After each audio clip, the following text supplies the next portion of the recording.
भक्ताय तद्भक्ताय नमो नमः।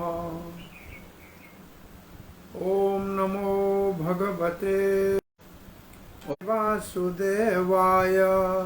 ओम नमो भगवते वासुदेवाय। नारायणं नमस्कृत्यं नरं चैव नरोत्तमं देवीं सरस्वतीं व्यासं ततो जयमुदीरयेत्। नष्टप्रायेषु अभद्रेषु नित्यं सेवया भगवती उत्तमश्लोके भक्तिर्भवती नैष्टिकी। कृष्णाय वासुदेवाय देवकी नंदनाय च नंदगोपकुमाराय गोविंदाय नमो नमः।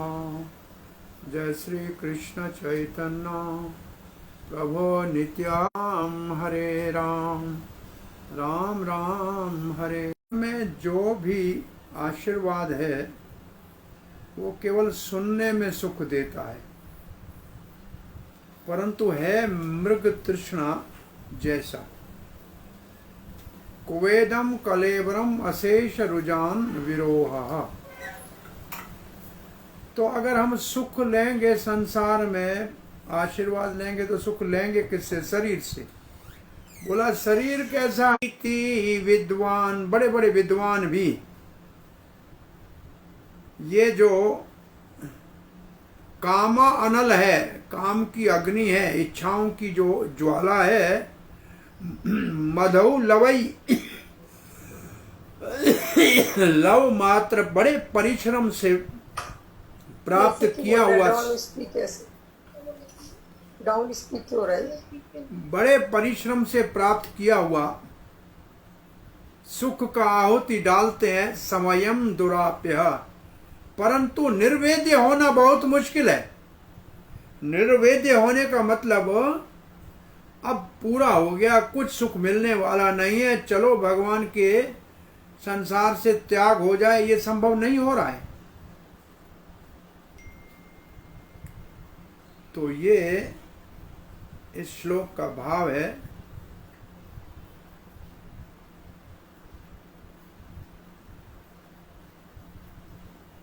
श्रीपद श्रीधर स्वामी लिखते हैं, कहाँ तो सुनने में अच्छा लगने वाले तथा मृग तृष्णा के जल के समान मिथ्या विषय भोग,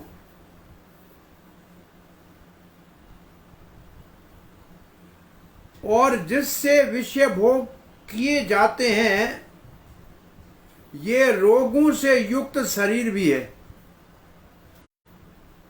शरीर है रोगों को जन्म देने वाला। इन दोनों बातों को जानने वाले विद्वान पुरुष भी कठिनाई से प्राप्त होने वाले भोगों की बूंदों से अपनी कामना रूपी अग्नि को शांत करते रहते हैं और इन विषयों को सारहीन समझकर विरक्त नहीं हो पाते। ये निर्वेद्य का भाव है।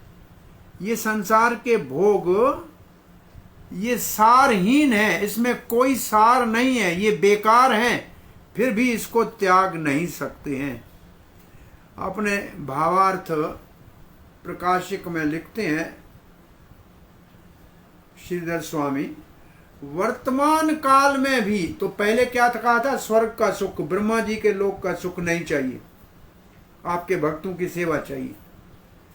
अब कहते हैं वो तो बाद में मिलेगा। अब वर्तमान काल में भी वे विषय भोग भोगने योग्य नहीं है। वर्तमान काल में भी विषय भोग भोगने योग्य नहीं है। इस बात को प्रहलाद जी ने कुत्र आदि इस श्लोक में कहा है। जो विषय सुनने में ही अच्छे लगते हैं, किंतु वे मृग तृष्णा में प्रतीत होने वाले जल के समान मिथ्या हैं। कहां तो इस प्रकार के विषय भोग तथा कहां तो समस्त रोगों के उत्पन्न उत्पत्ति स्थान ये शरीर। यदि ऐसी बात है तो फिर सभी लोग इन विषय भोगों से विरक्त क्यों नहीं होते, ये प्रश्न उठता है।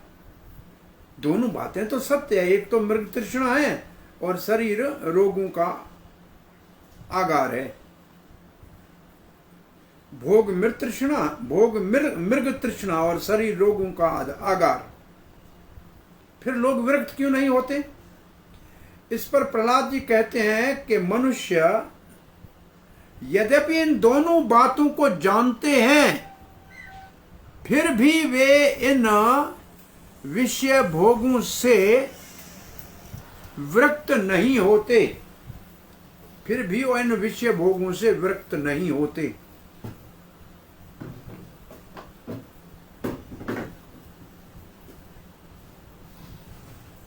इसका कारण है कि कठिनाई से प्राप्त होने वाले मधु के समान सुख के कारण कणों से वे अपनी कामना रूपी अग्नि को शांत करते रहते हैं। इसका भाव क्या हुआ कि विरक्त इसलिए नहीं होते हैं कि जो परिश्रम करके थोड़ा सा सुख प्राप्त होता है उससे जो इच्छाओं की अग्नि है उसमें एक आहुति डालते रहते हैं, तो वो अग्नि बुझने वाली तो है नहीं, वो अग्नि बुझने वाली तो है नहीं।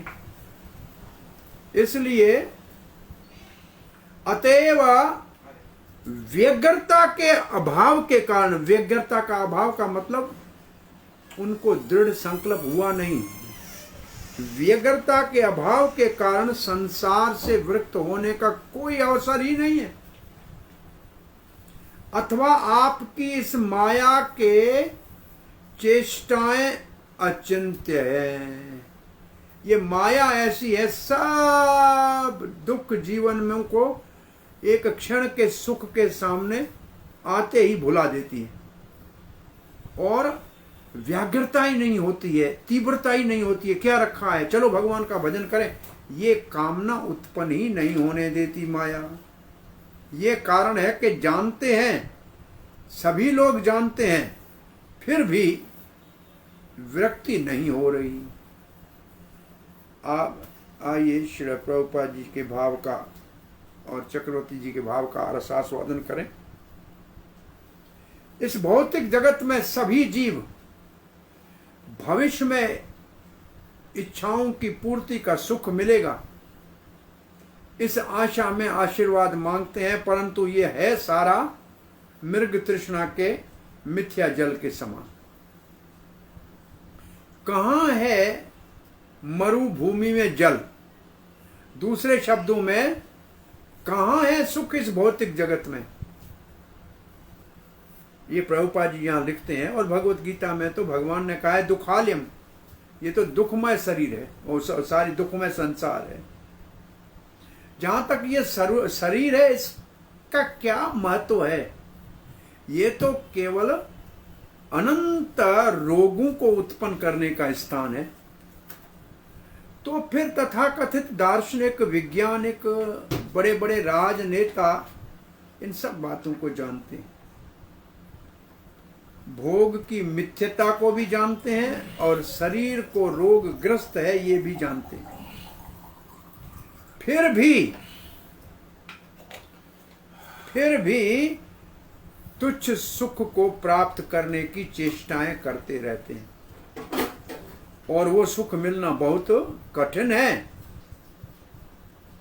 परंतु वो इंद्रियों को संयम में कर नहीं सकते, इच्छाओं को भगवान की सेवा में लगाने का विचार कर नहीं पाते हैं, फिर वो भी तथाकथित सुख के पीछे भागते रहते हैं, कभी भी सही निर्णय के ऊपर नहीं पहुंचते हैं। सही निर्णय क्या है कि संसार में सुख है नहीं और शरीर रोगों से मुक्त हो नहीं सकता है, इसलिए भगवान का शरण लेना चाहिए, इस निर्णय पे पहुंचते ही नहीं।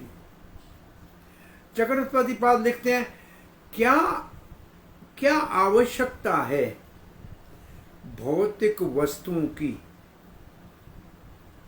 जो केवल देखने में ही सुख देती हैं, जिसके सुनने से ही केवल सुख की अनुभूति होती है। क्या इस शरीर की का महत्व है जो रोगों की उत्पत्ति का स्थान है। भले विद्वान कोई ये सब बातें जानता हो, फिर भी इच्छाओं की अग्नि को तृप्त करने के लिए बड़े परिश्रम से थोड़ी सी सुख की जो प्राप्ति हुई है उसकी बूंद उसमें डालता रहता है, परंतु विरक्त नहीं हो पा रहा। क्या है ये? हर एक व्यक्ति सुख चाहता है और शक्ति चाहता है, भोग और ऐश्वर्य चाहता है। ये भगवत गीता का एक श्लोक है, भोग ऐश्वर्य प्रसक्तानां तया परत चेतसाम व्यवसाय आत्मिका बुद्धि समाधाव न विद्यते। ये दो चीजें, भोग और ऐश्वर्य।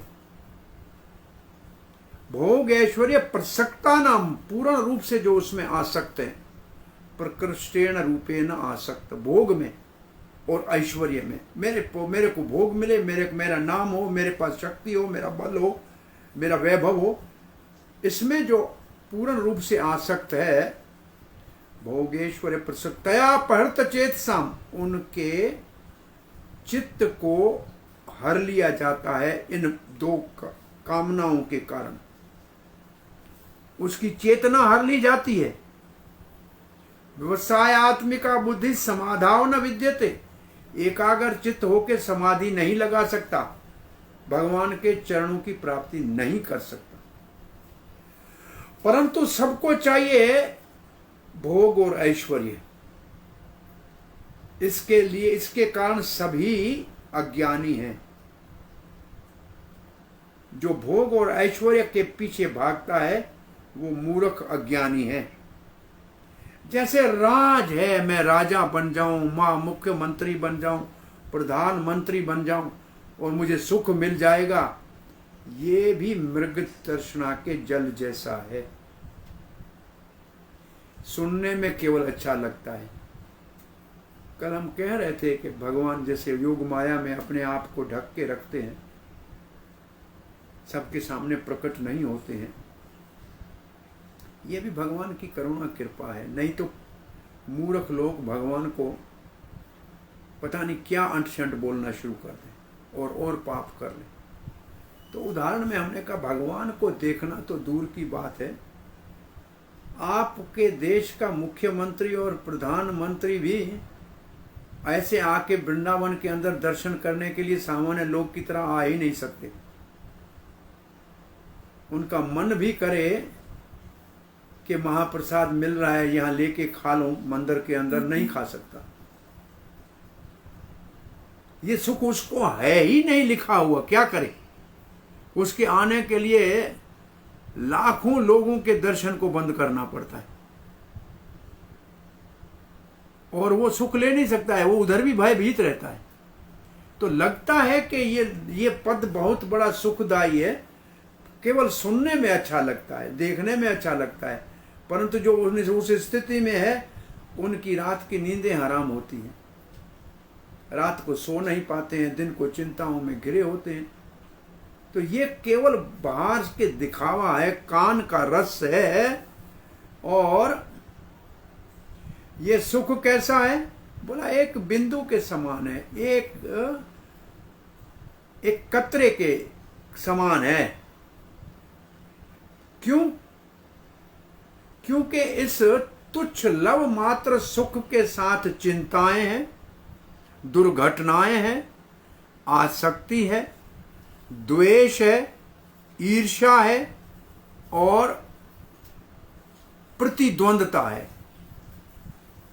कोई भी बड़ा पद लो मिले या धन मिले या भोग मिले या ऐश्वर्य मिले तो चिंता लगी रहेगी, दुर्घटना की संभावना सदा बनी रहेगी, आसक्ति इतनी होगी कि और सोचना समझना भूल जाएगा, दूसरे के प्रति घृणा और ईर्ष्या और फिर प्रतिद्वंद्वता, ये क्यों आगे बढ़ गया मुझसे। ये भौतिक जगत की पहचान है। मान लो कुछ थोड़ा सा सुख भी है, फिर भी वो सुख बड़े दुख का कारण है। किसको राजा महाराज हो? क्यों? क्योंकि उस सुख को भोग ही नहीं सकते। दुख से कहना पड़ता है। वो स्वयं कहते हैं कि हमारा कभी कभी मन करता है कि ऐसे चले जाएं भगवान का दर्शन करने के लिए। मैं कह रहा हूं उनका मन हो सकता है कि गोलगप्पे खाने की इच्छा हो, कहीं जाके किसी चौराहे पे जो है आलू की टिक्कियाँ। सुबह तो हम कह रहे थे कि बांके बिहारी के सामने आलू की टिक्की खाना भी चाहे तो नहीं खा सकता है, खड़ा ही नहीं हो सकता है। क्या उसको, वो इतने सारे सुख होने के बाद भी उसको भोगने के लिए इतने प्रतिबिंब है, वो कर ही नहीं सकता है। मानो के सुख है फिर उसको भोग नहीं सकता है। अब यहां कारण लिखे क्योंकि शरीर रोगों का कारण है। शरीर में रोग भरे पड़े हैं, घर में सब माल भरा पड़ा है लेकिन खा नहीं सकता है। वो महात्मा किसी बहुत बड़े धनी सेठ के घर में भोजन के लिए बुलाया गया। महात्मा के लिए पूरियां आ रही है छनती हुई, और खीर आ गई है, रबड़ी आ गई है, हलवा आ गया है, बड़े स्वादिष्ट व्यंजन आ रहे हैं। तो महात्मा ने कहा भगवान को भोग लगाया। माँ सेठ जी आप भी तो खा लिए। सेठ जी कहते हैं महाराज मैं पूरी तो नहीं खा सकता, मेरे को ब्लड प्रेशर है। मेरे को डॉक्टर ने सूखा एक चपाटी खाने को कहा। कोई बात नहीं, हलवा तो खा लीजिए, खीर तो थोड़ी पी लीजिए। सेठ जी महाराज शुगर की बीमारी है, क्या करूं, डायबिटीज है, ये भी नहीं खा सकता। ये देखो दाल का पानी पतला सा है, सूप की तरह पीता हूं। अरे सेठ जी ने कहा इतना सारा, संत ने कहा सेठ जी इतना सारा धन कमाया, इतना बड़ा वैभव, ये काजू पिस्ता भरा पड़ा है और ये इतने बड़े व्यंजन है, और आप खाने के लिए सूखा एक चपाटी और दाल का सूप पीते हो, तो फिर ये सुख इतना है, भोग तो नहीं पा रहे, क्योंकि रोग है शरीर में, कहां से भोगोगे। तो ये केवल देख के ही खुश होना है, तो फिर इतना परिश्रम करके इसको इकट्ठा करने की जरूरत क्या है। दिल में खुश हो जाओ कि ये जो कुछ पड़ा है मेरा ही है, इसमें क्या है। केवल देख के ही तो खुश हो रहे हो ना, खा तो सकते नहीं, सुख भोग तो सकते नहीं। ये संसार का हाल है। और इसलिए इस सुख के जो स्वभाव को जानता है, जानने वाला भी जो इस सुख के तुच्छता को, इस सुख की दुर्बलता को, इस सुख के लवेना अपी, थोड़ी देर का सुख है, दुख का कारण है, ये भी जानता है।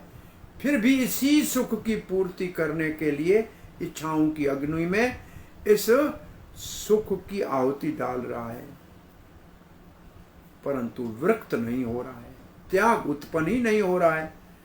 श्री प्रभुपाद जी कहते हैं, एक बंगाली गीत है, मैंने बहुत सुंदर महल जैसा घर सुखपूर्वक जीने के लिए बनाया, परंतु दुर्भाग्य से आग लगी और सब भस्म हो गई। कितना समय एक बहुत सुंदर घर बनाने में लगता है, और प्रवेश के समय उसी ज्वाला की, अग्नि की ज्वालाओं के बीच में सारा घर भस्म हो जाए। बोला ये है भौतिक जगत। प्रभुपाद कहते हैं ये उदाहरण भौतिक जगत के सुख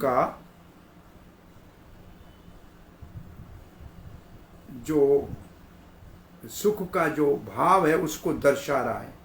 इस संसार का सुख ऐसा है, ये दिखा रहा है।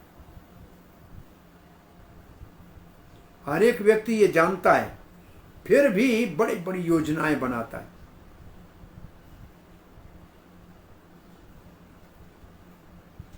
कब?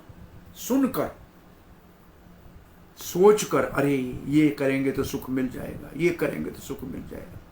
जानता है कि नहीं मिलेगा, फिर भी योजनाएं बनाता रहता है, सुनकर और सोचकर। और हो सकता है बहुत अच्छा सुख मिल जाए, परंतु दुर्भाग्य से सारी योजनाएं समय के साथ मलियामेट हो जाती हैं, उसका नाम निशान मिट जाता है। बड़े बड़े राजनेता हुए, जिन्होंने बड़ी बड़ी योजनाएं बनाई, साम्राज्य बनाए बड़े बड़े। कहां गया मुगलों का साम्राज्य? आधी धरती के ऊपर सिकंदर का साम्राज्य कहां चला गया? ब्रिटिश का साम्राज्य आधी दुनिया के ऊपर था, कहां चला गया? चंगेज खान और तैमूर लिंग का कहां गया शासन? कहां गया शासन शहनशाह अकबर का? सब इतिहास के पन्नों में दफन हो गए। ये सत्य है। बड़ी योजनाएं बनाई थी उन्होंने, बड़ी बड़ी हमारी साम्राज्य बनाएंगे और इसके अधिपति बनेंगे, संसार को अपने वश में कर लेंगे। परंतु काल ने सबकी योजनाओं के ऊपर, उनके राज सिंहासनों के ऊपर और बड़ी बड़ी बड़े बड़े साम्राज्यों के ऊपर पानी फेर दिया, समाप्त कर दिया, नाम निशान मिटा दिया। इसलिए प्रहलाद महाराज के इस शिक्षा से हम सबको एक लेसन लेना चाहिए, एक इस शिक्षा को समझना चाहिए कि अस्थायी तुच्छ क्षणिक सुख के पीछे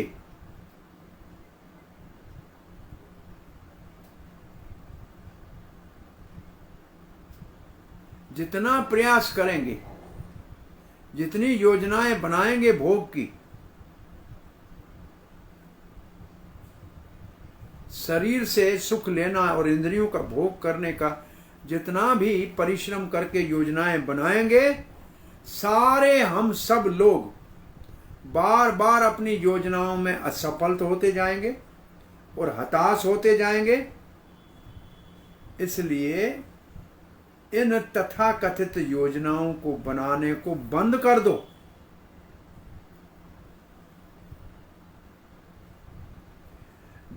क्यों?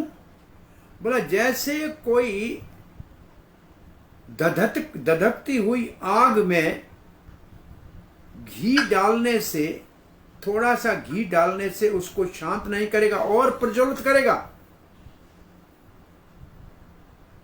ऐसे हमारी योजनाएं हमारी इच्छाओं को और उत्तेजित करेंगी, शांत नहीं कर सकती।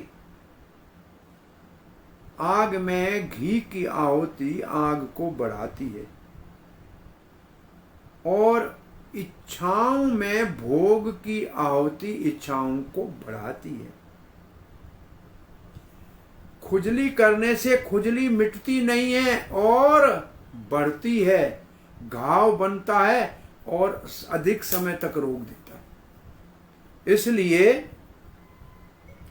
ये जो इच्छाओं की अग्नि है वो भव महादावाग्नि है। भव मतलब जन्म मृत्यु, महादावा अग्नि है। ये एक वन की अग्नि है। जंगल में कोई अग्नि लगाता नहीं है, दो पेड़ आपस में घिस जाते हैं और भयानक आग लगती है। भगवान कृपा करके वर्षा करें तो ठीक है। हमने देखा है ऐसे वन की अग्नि को। कनाडा में एक बहुत बड़ा भक्त, जहाँ प्रभुपाद जी की एक बहुत प्रिय शिष्य जमुना देवी रहती थी, और एक बहुत जंगल के अंदर, कोई एकड़ों में नहीं किलोमीटरों में भक्त रहते थे। घर बना हुआ है, वहाँ रथ यात्रा होनी थी। क्या नाम अब इस स्थान का मुझे याद नहीं होगा, 3-1 साल हो गए। बसें लेकर, गाड़ियां लेकर वहां पहुंचे सब भक्त वैंकूवर से। तो कहा कि वन में आग लगी है, अंदर जा नहीं सकते, पुलिस खड़ी है, गाड़ियां रोक दी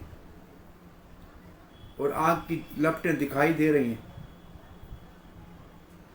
ऊपर से जहाज ला के पानी के गुब्बारे फेंक उनके ऊपर डालने का प्रयास कर रहे हैं, लेकिन आग और भड़कती जा रही है एक से दूसरे वन के अंदर।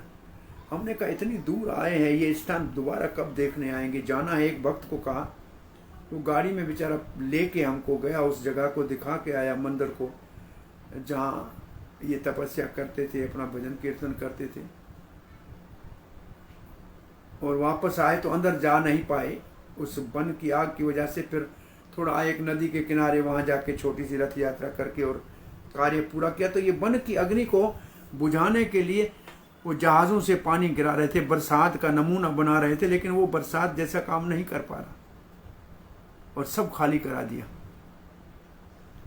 गीता नगरी नहीं, इसका नाम कुछ और था मेरे को, यानी गीता नगरी तो और जगह है। सो प्रभुपाद जी कहते हैं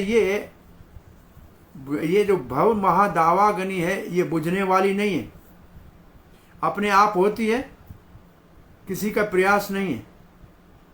हम इस भौतिक जगत में सुखी होना चाहते हैं जो कभी भी संभव नहीं है, और ही इच्छाओं की अग्नि को हम बढ़ाते रहेंगे और ये और प्रज्वलित होती जाएंगी। हमारी इच्छाएं कभी संतुष्ट नहीं हो सकती, क्योंकि हमारे ये काल्पनिक और मृग तृष्णा जैसे विचार हैं और योजनाएं हैं, कभी काम नहीं देंगी। हमको भगवान श्री कृष्ण की इस मुख्य शिक्षा सर्वधर्मान परित्यज मामेकं शरणं व्रज, इसको स्वीकार करना चाहिए और फिर हम सुखी हो सकते। नहीं तो सुख के नाम में सदा ही दुख पले पड़ेगा। आगे प्रहलाद महाराज कहते हैं, क्वाहम रज प्रभवाईश तमोधिक्यस्मिन् जात सुरितेर कुले क्वा त्वानुकंपा न ब्रह्मणो न तु भवस्य न वै रम्माया यन्मे अर्पितः शीर्षे पदम कर प्रसाद। प्रहलाद महाराज कहते हैं, कौन मैं असुर कुल में रजोगुण के प्रभाव से तमोगुण की अधिकता वाला जन्म मेरा, जात ये मेरा जन्म है। असुर कुल में राजसिक और तामसिक प्रभाव है अधिक। कहाँ सुरर कुले कवा तवा अनुकंपा, और दूसरे तरफ कहाँ ब्रह्मा शंकर जी और लक्ष्मी, रमाया लक्ष्मी भवा शंकर, कितना उच्च कुल, क्या ऊपर के लोकों में रहते हैं, परंतु तब अनुकंपा आपकी कृपा मेरे ऊपर अधिक हुई। यन में अर्पितः शीर्षे पदम कर प्रसाद, आपने अपना कर कमल मेरे सर के ऊपर कृपा के रूप में रखा। इन तीनों के सर के ऊपर नहीं रखा है, न ब्रह्मा जी के सर के ऊपर न रखा, न शंकर जी के सर के ऊपर रखा, और न ये सामने खड़े हैं, उनके सामने प्रार्थना कर रहे हैं। ब्रह्मा जी भी खड़ा है, शंकर जी भी खड़ी है, लक्ष्मी भी खड़ी है। बोला इन्होंने प्रार्थना की, आपने इनके सर के ऊपर हाथ नहीं रखा, मेरे सर के ऊपर हाथ रखा। और मेरा जन्म तो तमो और रजोगुण के इस असुर कुल में हुआ, और ये कितने बड़े महान ऊपर के लोगों में, और लक्ष्मी तो आपकी साक्षात सेवा में है। ये आपकी अनुकंपा कैसे मैं बताऊं, इसका क्या प्रभाव है। ये मेरे नाथ, मेरा जन्म तो असुर कुल में हुआ, जो प्रभुपाद के शब्दों में लिखा है, नारकी भौतिक वातावरण में हुआ, जहाँ रजो और तमो गुण का बोलबाला है। मेरी क्या स्थिति है, और आपकी अहितु की कृपा का क्या वर्णन करूं। ऐसी कृपा जो न ब्रह्मा शंकर को मिली और न लक्ष्मी जी को मिली। मेरे सर के ऊपर आपने अपने कर कमल को रख के जो अनुग्रह किया है, वो इनको नहीं प्राप्त हुआ।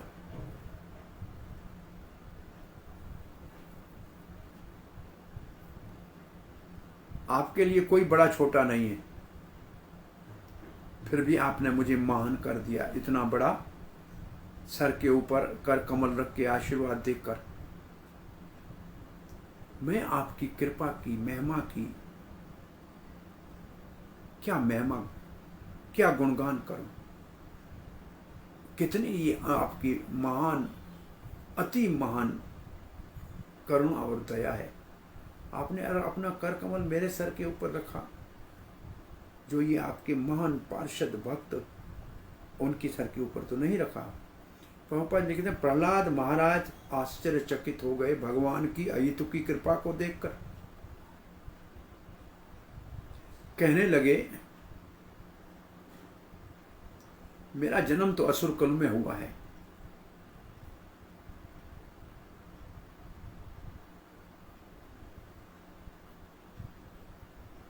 और आपने मेरे सर के ऊपर तो अपना कर कमल रख दिया, और कभी भी इससे पहले भी ब्रह्मा शंकर या लक्ष्मी जी के सर के ऊपर अपना कर कमल नहीं रखा, जो आपके निरंतर पार्षद हैं, आपके संग संग हैं। ब्रह्मा जी आपके अंग से उत्पन्न हुआ, शंकर आपके ध्यान में सदा मगन रहता है, लक्ष्मी तो आपके चरणों की सेवा में है, पाद सेवन की आचार्य है। नरसिंह देव, आपने मेरे सर के ऊपर हाथ रख दिया, ये है आपकी अहेतुकी कृपा।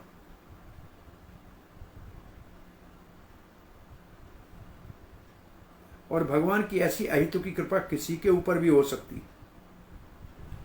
वो इस भौतिक जगत में कितना महान है, कितना छोटा है या बड़ा है, इसका भगवान इसकी ओर नहीं देखते हैं। हर एक अधिकारी है और हर एक को ये अधिकार है कि वो भगवान की सेवा करे। उसकी भौतिक स्थिति क्या है, देवता है कि असुर है, भगवान के ऊपर इसका कोई अंतर नहीं। भगवत गीता में कहा है, जो भी माम चयो अभिविचारेण भक्ति योगेन सेवते स गुणान समतैते तान ब्रह्म भूयाय कल्पते। कोई भी अनन्य भक्ति से मेरा शरण लेगा और उस साधन में कभी चूकेगा नहीं, कैसी भी परिस्थिति में डगमगाएगा नहीं, गिरेगा नहीं, तो प्रकृति के तीनों गुणों से परे ब्रह्म के स्तर पे पहुंचेगा। ऐसा प्रहलाद था जो हर विपत्ति में अटल रहा भगवान की भक्ति, पथभ्रष्ट नहीं हुआ, गिरा नहीं। जो निरंतर भगवान की प्रेममयी सेवा में लगता है, वो तो आध्यात्मिक जगत में पहले से ही स्थित हो जाता है। उसको भौतिक जगत से कुछ नहीं करना है। सत्वगुण, रजोगुण, तमोगुण, इनका प्रभाव तो ऐसे भक्त के ऊपर होता ही नहीं है, क्योंकि भक्ति तो तीनों गुणों से परे है। और प्रहलाद महाराज तो उस आध्यात्मिक स्तर के ऊपर थे। उनका शरीर चाहे असुर कुल में उत्पन्न हुआ था, परंतु फिर भी भागवत पहले स्कंद के दूसरे अध्याय के 19वें श्लोक में भागवत ये निर्णय करके सुनाती है, तथा रजस्तमो भावा काम लोभाद्यश्च।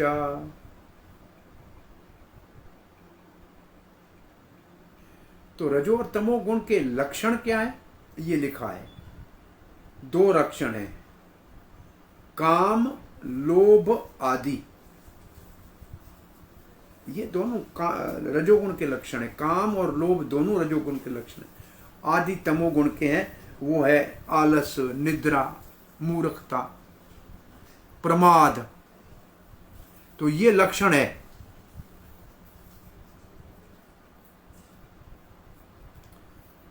जन्म हुआ था हिरण्याकशिपु के घर में, जो राजसिक और तामसिक वातावरण में हुआ था, परंतु प्रहलाद महाराज तो पूर्ण रूप से भगवान की प्रेममयी सेवा में लगा हुआ था, इसलिए वो भौतिक जगत से ऊपर था।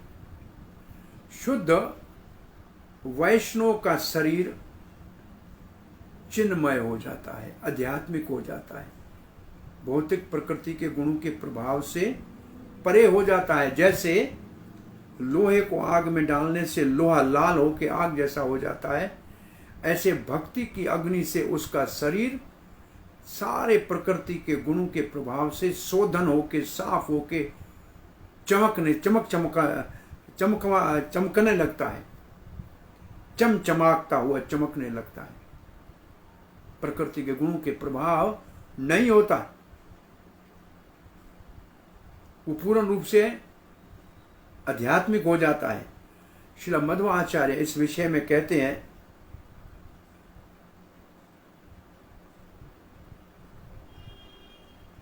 लक्ष्मी देवी जो भाग्य की देवी है, जो जगत की माता है, उसको ऐसी कृपा नहीं मिली जैसी कृपा प्रहलाद महाराज ने प्राप्त की। जबकि लक्ष्मी देवी भाग्य की सदा भगवान की सेवा में निमग्न रहती है। इससे लगता है कि भगवान भक्तों की ओर अधिक आकर्षित होते। लक्ष्मी देवी एक प्रार्थना की थी हमने, एक वर्ष में जहाँ लक्ष्मी देवी रहती है और कामदेव की उपासना करती है, वहाँ लक्ष्मी देवी कहती है, मुझे तो दिखावे के लिए छाती पे रख दिया है निशान के रूप में, परंतु भक्तों को आप हृदय के अंदर बिठाती हो।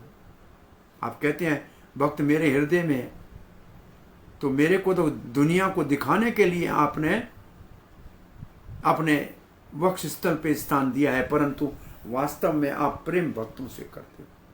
और यहाँ वही मध्वाचार्य की परिभाषा है कि लक्ष्मी भले भगवान के अंग संग है, परंतु भगवान का झुकाव अपने भक्तों की ओर अधिक होता है। दूसरे शब्दों में, जो सेवा प्रेमी भक्त करता है, वो सेवा लक्ष्मी की सेवा से भगवान को अधिक रुचिकर है। और फिर लक्ष्मी को अलग करके अब प्रभुपाद जी कहते हैं ब्रह्मा और इंद्र आदि, शंकर जी का नाम नहीं लिखा है, और अन्य देवता जो ऊपर के लोगों में रहते हैं, लोकों में रहते हैं, उनकी चेतना का भाव कुछ और है। उनकी चेतना कुछ और है, इसलिए उनके ऊपर असुर कभी आक्रमण करते हैं। तो वो क्या है चेतना उनकी? वो चेतना अपने आप को स्वामी मानने की है कि मैं स्वर्ग का राजा हूं, मैं इस ब्रह्मलोक का राजा हूं, ये सत्यलोक मैं इसका अधिपति हूं। ये जो भावना है, जहां स्वामित्व का भाव आएगा वहां समस्या खड़ी होगी, क्योंकि एक ईश्वर कृष्ण आज सब भृत्य, सेवक भाव चला गया और स्वामी का भाव आया तो संकट शुरू होगा। परंतु प्रभुपाद जी लिखते हैं कि भक्तों के ऊपर, वो भले किसी नीच लोक में क्यों न हो, जैसे असुर कुल में उत्पन्न हुआ प्रहलाद, वो भी कृष्ण मां भावना में हर परिस्थिति में आनंदमय रहते हैं। परतः स्वतः कर्मतः, परतः किसी दूसरे के द्वारा, स्वतः अपने आप, कर्मतः जैसे अपने आप कार्य करे या कोई उसको और कार्य करने के लिए कहे, परंतु वो अपने जीवन में हर प्रकार से आनंदित होता है। तो ये श्लोक एक मध्वाचार्य ने ब्रह्म तर्क से, तारक से लिखा है। ये ऊपर जो अभी कहा गया है इसी श्लोक का अर्थ है। श्री ब्रह्मा ब्रह्मी विंद्रादि, ये वो शब्द है। श्री ब्रह्मा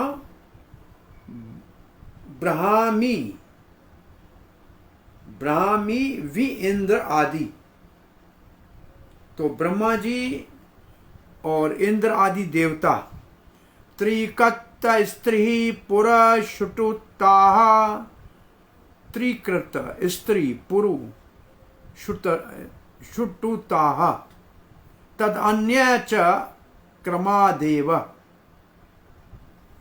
सदा मुक्तौ स्मृतौ अपि हरिभक्तौ च तज ज्ञाने।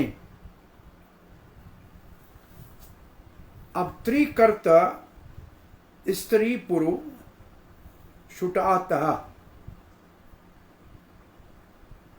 ये भाव ये है कि इनके ऊपर हमेशा संकट आता रहता है, परंतु हरि भक्त सुखे च नियमेन तु परतः, ये प्रभुपाद ने ये लाइन लिखी है, ये वो है, परतः स्वतः कर्मणो वा कर्मतो वा न कथंचित तद अन्यथा। तो बड़े बड़े देवताओं के भाव के अंतर के कारण समस्याएं असुरों के द्वारा उनके ऊपर आपत्तियां आती रहती हैं, परंतु भगवान के भक्त जहां भी हो, कैसी भी स्थिति में हो, सदा ही भगवान की सेवा में आनंद पूर्वक रहते हैं। आगे प्रहलाद महाराज एक सिद्धांत बता रहे हैं, न ईशा परावरमति भवतो ननुस्या जन्तुर्यथात्मसिर्दो सुहृद जगद्दस्तथापि संसेवया सुरतरयोरिव प्रसादः सेवानुरूपम् उदयतो न परावरम्। न एव न ऐशा, इस प्रकार से नहीं, क्या किस प्रकार से नहीं, पर अवर मति भवतो, भगवान आपकी मति, आपकी बुद्धि, आपकी सोच, ये ऊंचा है, ये नीचा है, ये देवता है, ये असुर है, ये आपकी सोच नहीं है। बोले ये किसकी सोच होती है? ननुस्याज जंतु, ये तो सामान्य संसार के लोग सोचते हैं। क्या सोचते हैं संसार के? यथात्म सिद्धो, ये मेरा अपना है। जगतस तथापि, ये मेरा नहीं है। जगत के लोग ये मेरा है, ये मेरा मित्र है, ये मेरा शत्रु है, मेरा है, तेरा है, ये दुनिया कहती है ये मेरा अपना है, ये ऊंचा है, नीचा है। आपके लिए भगवान कोई ऊंचा नीचा नहीं है। संसेवया, जो जैसी सेवा करता है। सुर तरोर, सुर तरोर का मतलब है कल्प वृक्ष जो वैकुंठ में है। सुर तरो, तरो का मतलब वृक्ष, सुर का मतलब स्वर्गलोक में है और वैकुंठ में लिखा है। इव, जैसे कोई जाएगा कल्प वृक्ष के नीचे, कहेगा कि मुझे आम दो तो आम देगा, और कहेगा अंगूर दो तो अंगूर देगा, और कहेगा करेला दो तो करेला देगा। तो जैसी वो, उसकी तरह जो आपसे जो मांगते हैं उसको आप वो देते हो। समसेवया, जैसे पूर्ण रूप से कोई आपकी सेवा में लगता है ना, चाहे ऊंचा हो या नीचा हो, देवता हो या असुर हो, आपकी लगा सेवा में, तो आप तो हैं कल्प वृक्ष, उस सेवा के अनुरूप उसको फल देते हैं। इवते प्रसाद, आपकी कृपा उसकी सेवा के अनुरूप होती है, जैसे कल्प वृक्ष मांगने वाले की इच्छा के अनुरूप फल देता। सेवानुरूपम उदयो न परावरम, ऊंच नीच का ध्यान नहीं रखते हैं, सेवा के आधार पे फल देते हैं। सामान्य जीव की तरह, हे मेरे नाथ, आप मित्र है कि शत्रु है ऐसा भेदभाव नहीं रखते। ये मेरा है और ये पराया है, इसका हित करो, इसका अहित करो, ये आपका विचार नहीं। क्योंकि ऊपर नीचे का, बड़े और छोटे का आपके तो मन में भाव ही नहीं है, परंतु आप आशीर्वाद देते हैं सेवक की सेवा के अनुरूप, जैसे कल्प वृक्ष मांगने वाले की इच्छा के अनुरूप फल देता है। अब कल्प वृक्ष के नीचे बैठा हुआ महात्मा है या चोर है, उससे कल्प वृक्ष को कुछ नहीं देना है, मांगना, उससे कुछ नहीं लेना, जो मांगा वो दे देगा। तो उसके लिए बड़े छोटे का कोई अंतर नहीं है। पर और अवर, पर का मतलब महान, अवर का मतलब छोटा। जन्म से ये नीच जाति का, ये ऊंच जाति है, ये आपके विचार में नहीं है। ये मित्र है, ये शत्रु है, ये आपका विचार नहीं है इस जगत में। जगत सारा ऐसे सोचता है, लेकिन आप उससे अलग हैं। आपकी कृपा सेवा के अनुरूप मिलती है। जैसे कोई कल्प वृक्ष की सेवा करके मांगे तो उसको मिलेगा। तो सेवा के जितनी सेवा का स्तर है वैसे उसके अनुरूप उसको आप फल देते हैं, ऊंच नीच को नहीं देखते। आपकी कृपा जब आप देते हैं तो ऊंच नीच नहीं देखते हैं। ब्रह्मा महान है और ये असुर छोटा है, ऐसा आप नहीं देखते। आपके तो विचार में, आपकी मति में ये ऊंच नीच का भाव तो है ही नहीं। ये तो सामान्य जगत के लोग ऐसे सोचते हैं, जंतु मेरा तेरा। आप ऐसे क्यों नहीं सोचते हैं? क्योंकि आप सारे जगत के सुहृद हो। आप सारे जगत के सुहृद हो, सब शुभ चिंतक हो। जैसे कल्प वृक्ष सभी की इच्छा को पूरा करता है।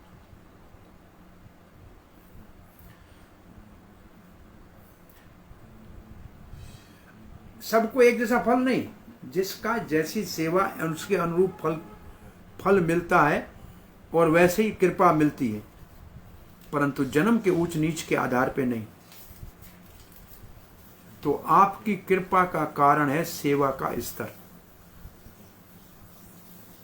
श्री प्रभुपाद जी लिखते हैं, भगवत गीता में लिखा है, ये यथा माम प्रपद्यन्ते तांग स तथैव भजामि।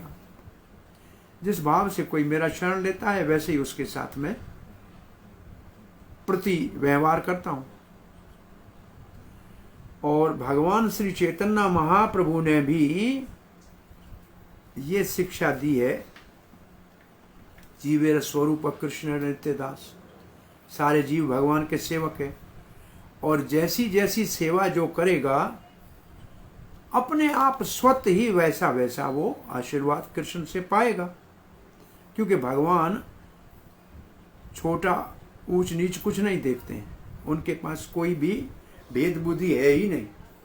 जैसी सेवा करेगा वैसा फल पाएगा। ये मुझसे घनिष्ठ संबंध वाला है, इसको मैं नहीं चाहता हूं, तो ऐसा भगवान का विचार नहीं। भगवान तो सभी को कहते हैं सर्वधर्मान परित्यज्य, किसी एक को नहीं कहते, सभी को कहते हैं मेरा शरण ले लो। और जितनी मात्रा में हम शरण लेंगे और भगवान की सेवा से संबंध स्थापित करेंगे, उसी मात्रा में भगवान हमारे साथ प्रति व्यवहार करेंगे।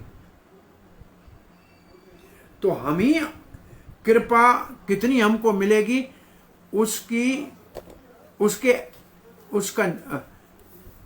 उसका सारा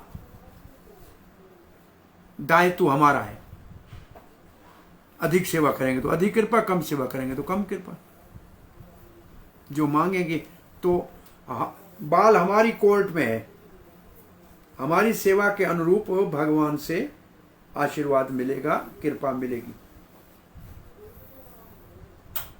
तो हम ही चुनते हैं कृपा कैसी चाहिए।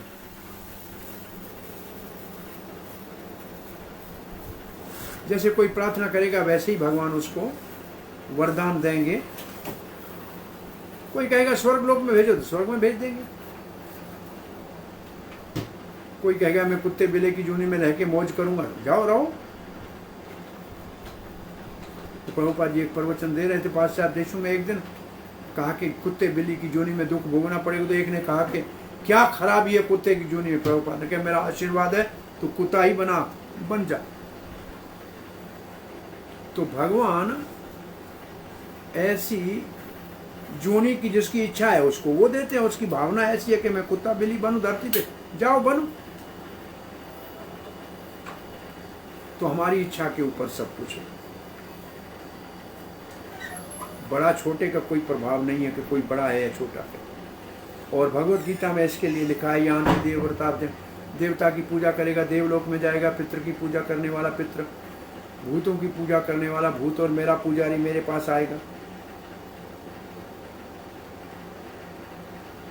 जो जिस भक्त का मांग है, जो मांगता है वही फल भगवान की कृपा से मिलता है।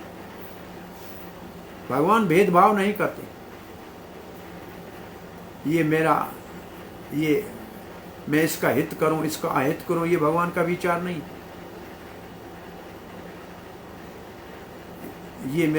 ये इससे मेरा स्नेह है और इससे मेरा द्वेष नहीं। वो सबकी इच्छाएं पूरी करते हैं। इसलिए लिखा है अकाम सर्व कामो वा मोक्ष काम उदारधि तीव्रेण भक्ति योगेन यजेत पुरुषम। आपकी कोई कामना नहीं है, शुद्ध भक्त हैं, या सारी कामनाओं वाले कर्मी हैं, या मोक्ष की कामना वाले ज्ञानी हैं, कोई बात नहीं, सारे ही उदार बुद्धि वाले हो। आओ तीव्रता से कृष्ण भक्ति करो और अपने फल को प्राप्त करो, सबको मिल जाएगा।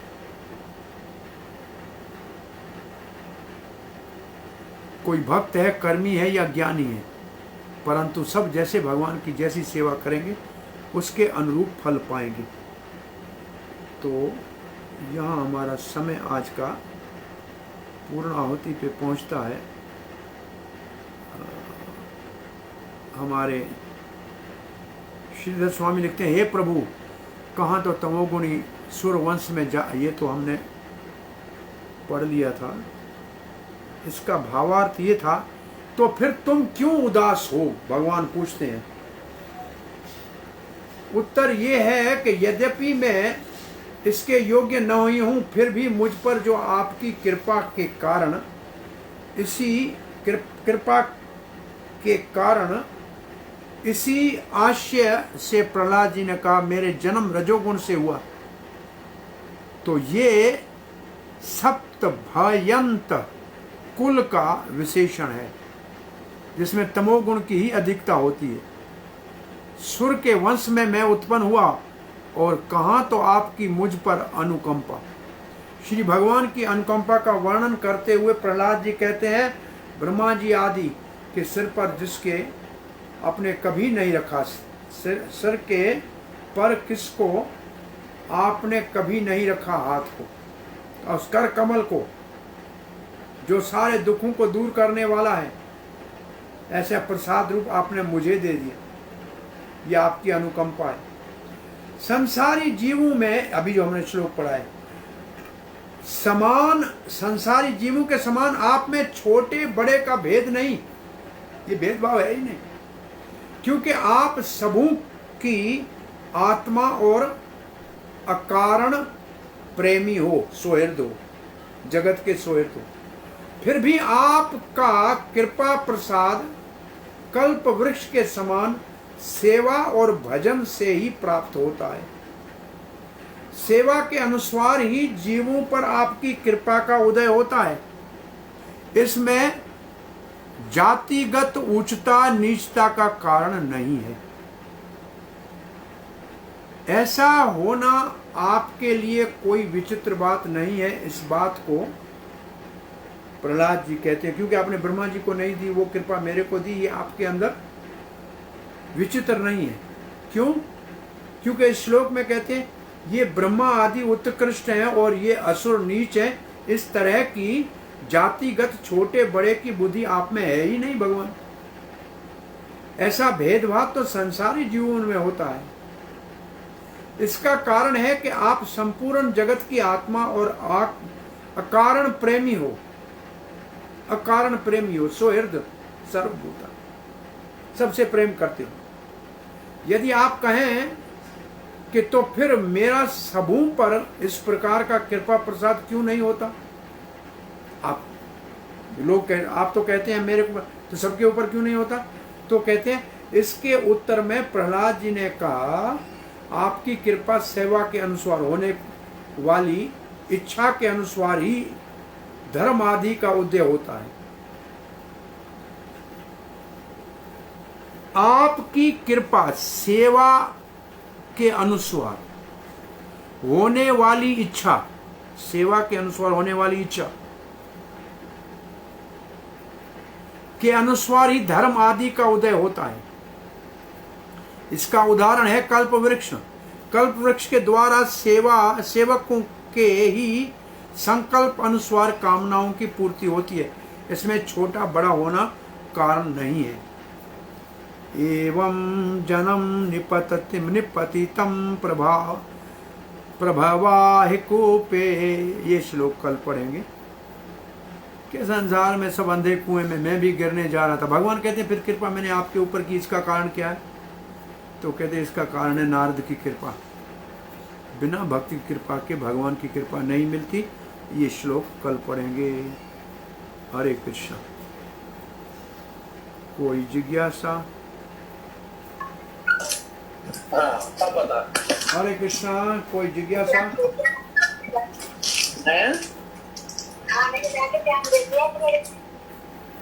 हरे कृष्णा। कोई प्रश्न जिज्ञासा है तो बोलिए, नहीं तो कृष्ण बलराम की जय। ग्रेट साहब प्रभु जी की, राधा श्याम सुंदर की जय। भगवान की।